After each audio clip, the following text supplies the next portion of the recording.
Brianne Shillman with Get Your Fix Physical Therapy and Performance, and this is your Friday Fix.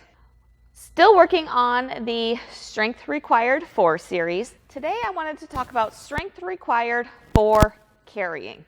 So we're talking bucket carries, sandbag carries, anything that we're carrying here in front of us. When we're talking carries, I feel like there's a lot of areas that we need a strength and control in that you may not fully recognize and realize. And so that's what I really wanted to dive into today. So when we're carrying anything in this position, first off, to get it up to that position, we're thinking ultimately a deadlift, kind of a like half clean, half deadlift. But essentially that's how we're getting it up to that position. We're getting our arms underneath whatever it is and then slowly bringing it up our legs until we stand up. Now the key with a lot of this is many times people want to utilize their low back for this. For the most part, when we're doing carries, we should be feeling it in our quads and our glutes, because that is what we want to be able to straighten us up, hold us upright, really take most of that pressure. We do need strength in our trunk, or in our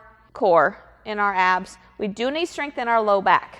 But what happens a lot of times is people end up compensating with their low back and carrying things with this overextension here in order to keep it upright, versus squeezing that glute and holding it there. There's a big difference between using that back to keep it up and using our glutes to carry and hold. So I do want you to think about that first, is what do you feel working? Do you feel your back working most? Do you feel your glutes and quads working most? If you're not feeling it in your back, or if you're feeling it in your back, you're definitely overworking that.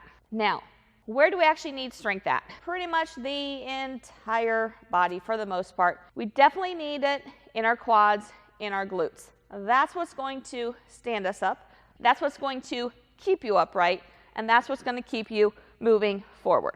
Along with that, to get it off the ground, we need a lot of hamstring strength. Essentially, like I said, it's a deadlift that we're doing from the ground. So we do need strength in our hamstrings in order to perform that movement, strengthen our glutes in order to perform that movement. The other area that I think gets forgotten a lot is our lats. So yes, we use our lats when we're pulling from the pull-up on the pull-up bar, but this motion also activates our lats. So when we're attempting to hold something tight to our body, our lats are engaging. When we're trying to support something here in order to lift it from the ground, our lats are engaging. So we're actually using our lats quite a bit with a deadlift. We're using our lats quite a bit with a carry, because we're basically pushing back with our arms into whatever we're carrying out in front of us. Now, with the changes to Spartan recently and being able to carry things on our shoulders, it changes things just a little bit.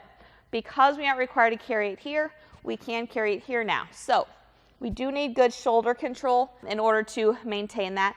And it does require a lot more control through that trunk in order to maintain that here and feel nice and balanced, so you're not leaning to one side or the other. So that is something to consider depending on where you're holding it, where you're carrying something, on how much core strength, how much shoulder strength is actually required for that as well. If you have any questions on this, on maybe how you carry techniques or tips for carrying technique, or specific strength questions based on what I've said here, email me, Brianne@getyourfixpt.com. I'd love to have a conversation with you, see where I can help you out. And until next week, let's go out and get your fix.